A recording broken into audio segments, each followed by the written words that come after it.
Bismillahirrahmanirrahim. Assalamualaikum warahmatullahi wabarakatuh. Alhamdulillahi wa kafa, wassalatu wassalamu ala rasulil mustafa wa ala alihi wa ashabihi ahli sidki wal wafa. Usikum wa ya nafsi bitaqwallah faqad fazal muttaqun. Kaum muslimin yang dimuliakan Allah, sungguh kehidupan yang akan kita lalui di dunia ini adalah kehidupan yang pendek, terbatas dengan ajal, dan Masya Allah kelak kehidupan ini akan dimintai pertanggungjawabannya di hadapan Allah Subhanahu wa Ta'ala. Maka agar kita kelak beruntung, kita tidak termasuk golongan yang menyesal di kemudian hari, pastikan hidup kita hidup yang terpandu dengan visi yang benar. Tentunya Al-Quran sebagai sebuah panduan terbaik, kita layak dan harus menjadikannya sebagai panduan utama bagi kita.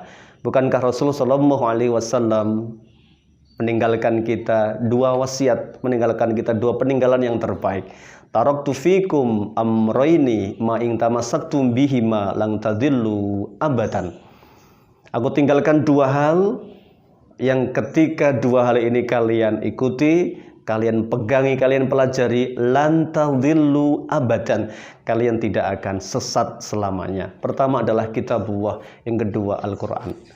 Bagaimanakah Al-Quran mengajarkan visi misi hidup seorang muslim? Ada beberapa ayat yang kita jadikan sebagai sebuah muhasabah, sebuah hal yang harus kita evaluasi dalam kehidupan kita. Dengan visi ini semoga hidup kita makin terarah. Yang pertama Allah sebutkan di dalam surat At-Tahrim ayat yang ke-6, Allah Subhanahu wa Ta'ala berfirman, ya ayyuhalladzina amanu qu anfusakum wa ahlikum naran. Hai orang-orang yang beriman, jaga diri kalian, jaga keluarga kalian dari api neraka.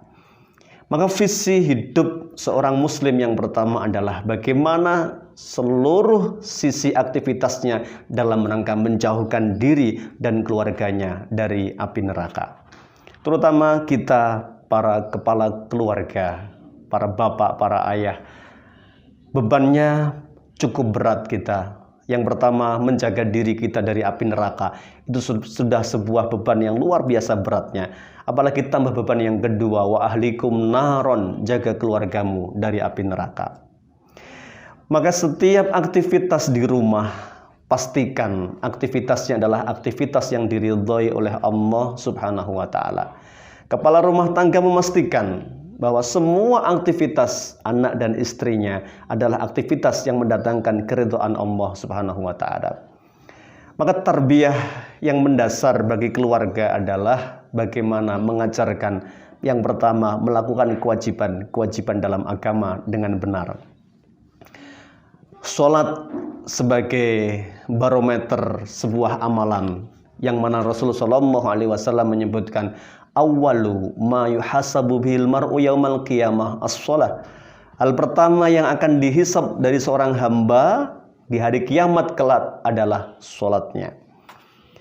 Maka kita bisa melihat bagaimana Rasulullah SAW beliau mengajarkan kepada kita para bapak, para kepala rumah tangga, muru auladakum bis-shalah wa hum abna'us sab'i sinin.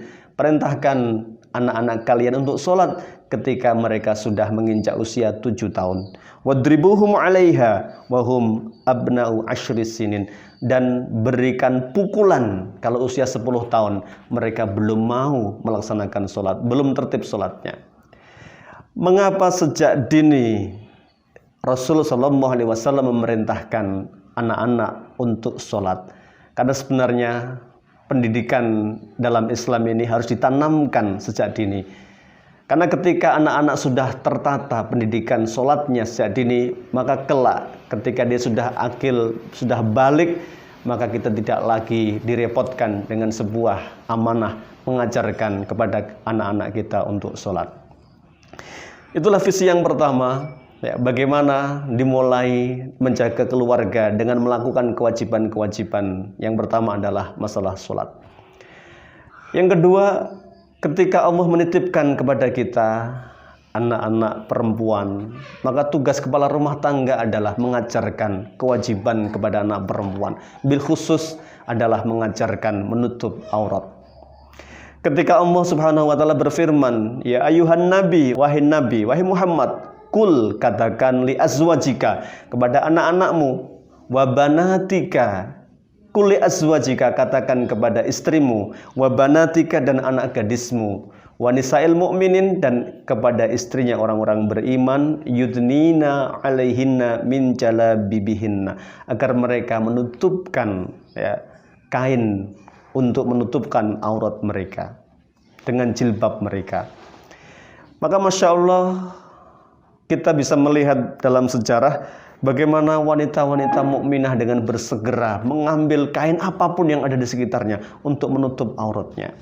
Ini yang melandasi bahwa jilbab adalah sebuah syariat, bukan sebuah budaya dalam Arab. Jilbab adalah sebuah kewajiban. Maka Rasulullah SAW mengingatkan kepada kita, terutama para kepala rumah tangga, jaga diri dan keluarga dari api neraka. Kalau anaknya perempuan, jaga dengan ditutup auratnya, tidak ditampakkan kepada lawan jenisnya. Kemudian punya hal lain dalam hal visi untuk menjaga keluarga dari api neraka adalah bagaimana kita menjauhkan keluarga kita dari hal-hal yang diharamkan oleh Allah Subhanahu wa taala. Terutama kita para bapak pencari nafkah. Pastikan pekerjaan kita adalah pekerjaan yang dihalalkan oleh syariah. Pastikan yang dibawa pulang adalah rezeki yang halalan thayyiban. Karena Rasulullah SAW mengingatkan, ayyumalahmin nabata min suhtin fannaru aula bih. Daging yang tumbuh dari harta yang haram, api neraka lebih tepat, lebih pas untuknya kelak di hari kiamat. Maka pastikan tidak sekedar jumlah yang banyak yang kita bawa, tidak mengejar jumlah yang wah yang kita bawa ke rumah, tapi kita mengejar keberkahan. Semoga dengan harta yang halal inilah kita akan mendapatkan banyak kebaikan, karena keberkahan bimakna adalah ziyadatul khair, bertambahnya kebajikan-kebajikan. Au ziyadat au tuzidukum fitu'ah, atau kebaikan itu, keberkahan itu adalah sesuatu yang menambah ketaatanmu kepada Allah Subhanahu wa taala. Semoga kita mampu menjadi teladan bagi keluarga muslim. Semoga kita para ayah mampu menyelamatkan diri kita dan keluarga kita, dimulai dari menjaga dari makanan yang diharamkan oleh Allah Subhanahu wa taala. Itulah visi yang pertama dari keluarga muslim. Semoga Allah Subhanahu wa taala mampukan kita untuk istiqomah menjaga diri dan keluarga dari api neraka. Kurang lebihnya mohon maaf. Billahi taufiq wal hidayah. Assalamualaikum warahmatullahi wabarakatuh.